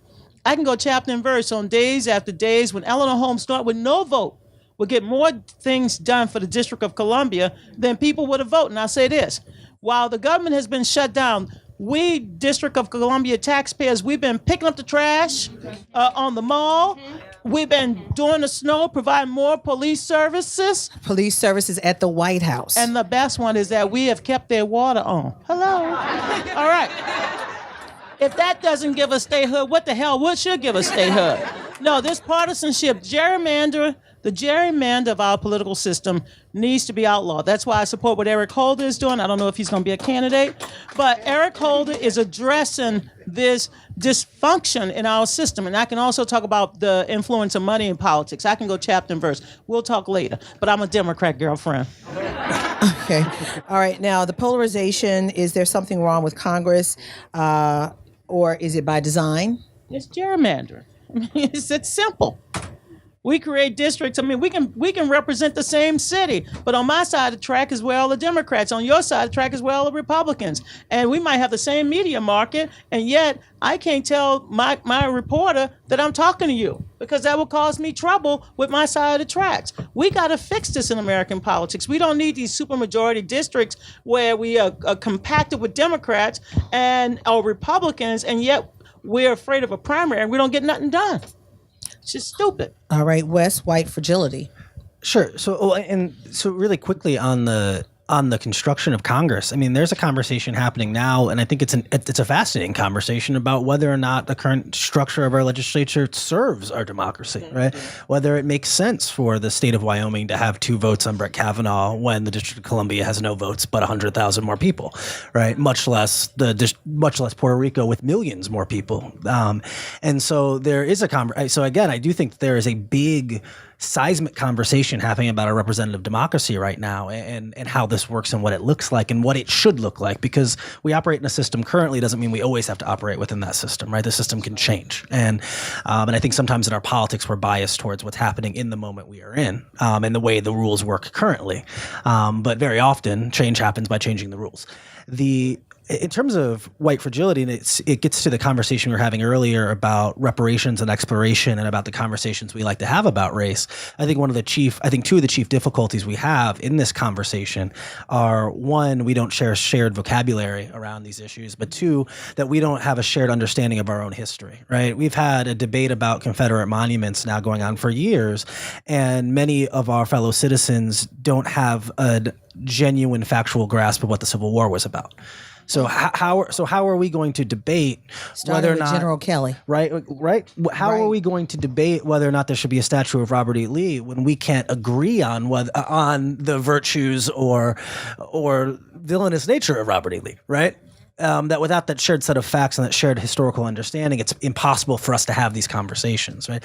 How are we going to have a conversation about things like racial inequity in our current moment if we don't have a shared understanding of racial inequity in our historical moment? How can we have a debate about whether or not there should be reparation for housing redlining when most of our fellow Americans don't understand what that is?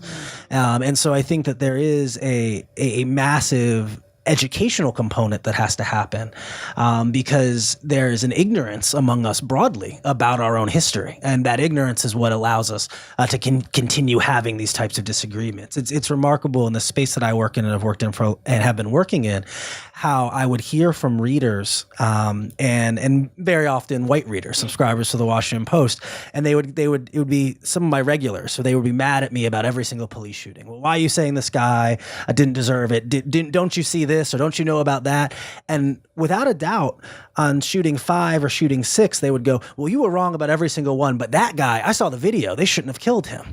And all of a sudden this reader would go, well, Michael Brown deserved it and Eric Gardner deserved it, but that Tamir Rice video or that Walter Scott video, right? And that there was this sudden moment. We saw this even last year when all of a sudden there was the upspring of these videos of black people living life, minding their business, and then white people calling the police on them. And you would hear from readers who would go, wait, those guys were just sitting in the Starbucks. Why did someone... Hello. Right. But and I'm sitting here at my desk like, oh, you mean to tell me that white people did a racist thing and called them... Yeah. But there's a genuine, and I don't mean this like derogatorily, there's a genuine ignorance of our fellow Americans' experience very often, and that what we've had of these moments where Americans can now see with their own eyes the experiences of other Americans. And but even when they see, sometimes they just act like something is not right. It's like, no, it wasn't that way. And they see it, and it's in an undoctored tape. Of course. Well, and it speaks to why, I would get this question all the time when I would do book talks, and people would go, why did the police start killing black people all of a sudden in 2014? Like, you're like, what? Like, why did all these police shootings start happening? And I would look at people like, what are you talking about? But it was this sense of, right, that because of the devaluation of black life. Mm-hmm. There's a devaluation of black story and black narrative. The black Americans have been speaking our own experiences since we arrived here 400 years ago. And it's been happening since we got off those ships with the sheriffs that were coming policing us when we were in chains in bondage. It's happened started 400 years ago to today. You just see it with our smartphones. Thank you, Steve Jobs. You just see it. Exactly. And now, again, Americans are forced to acknowledge and see experiences they would never have to be seen otherwise. I mean, it's analogous in some ways to the Me Too movement we've talked about, where you have all these men who are like, wait, can you believe it? Like, every woman I know has been sexually harassed or assaulted, and every woman is like, yes, we believe it, right?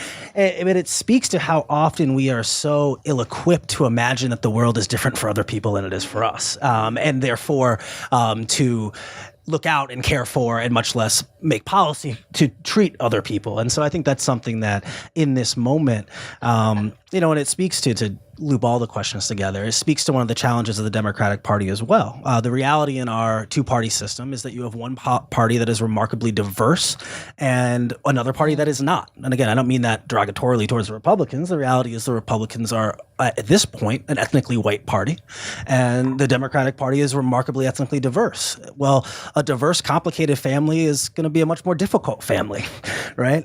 Because there are warring and competing interests. There are warring and competing cultures that at times don't understand each other or have difficulty communicating with each other. And that is one of the challenges now of a party that is a multicultural, multi-ethnic party and a geographically diverse party in a way that the Republican Party is not, is how do you govern such a big, and how do you inspire so many different types of people? And I think that's going to be, I'm really fascinated with this never-ending list of candidates who are entering. There've probably been 2 people announced since we've been on the stage tonight, right? But I'm fascinated to see who is able to successfully mobilize different sets of this coalition, because that's going to be one of the keys to winning the primary, and much less potentially becoming a successful presidential candidate. Wow. We answered all of those questions from everyone. I want to thank you all. I mean, tonight, I don't know tonight is something different to me. Tonight was something different to me. I'm feeling it's 90 years. Dr. King would be 90 years old if he had lived today. But what did you say? 50 years ago. We're 51 years away from his assassination. But you said 50 years ago, African Americans just began being franchised. Yeah, fully franchised. We've been real American citizens for 50 years. That's ridiculous. Right? That's ridiculous. As we celebrate Dr. King's legacy life, he said, make the comfortable uncomfortable. Tonight's conversation was civil. We shed light on dark spaces. I challenge you and all of you to go out and think about what we talked about. Do something. Service. We have brothers and sisters out there who are not getting paychecks. The idea of food pantries, supporting food pantries. I just read something on Twitter while we were here that Pastor Jamal Bryant, who's down in Atlanta at New Birth, he just gave each member $300 who is affected by the shutdown. Yeah, that's something. Service. We're looking for first-class citizenship in this nation, what Dr. King was hoping for all America, today on his 90th birthday. With that, I thank you for your attention, your participation, and your interest in what affects America today. Race, politics, and all of the above that we talked about. I want to thank my friend, Donna Brazil, the co-author with her best friends for Colored Girls Who Considered Politics. Give her a big round of applause. Thank you, Donna. I want to thank Wes Lowry, our Pulitzer Prize winner here. They can't kill us all. And to Jason Riley, who made it and had to fly out. That was amazing. I thank him. Yes.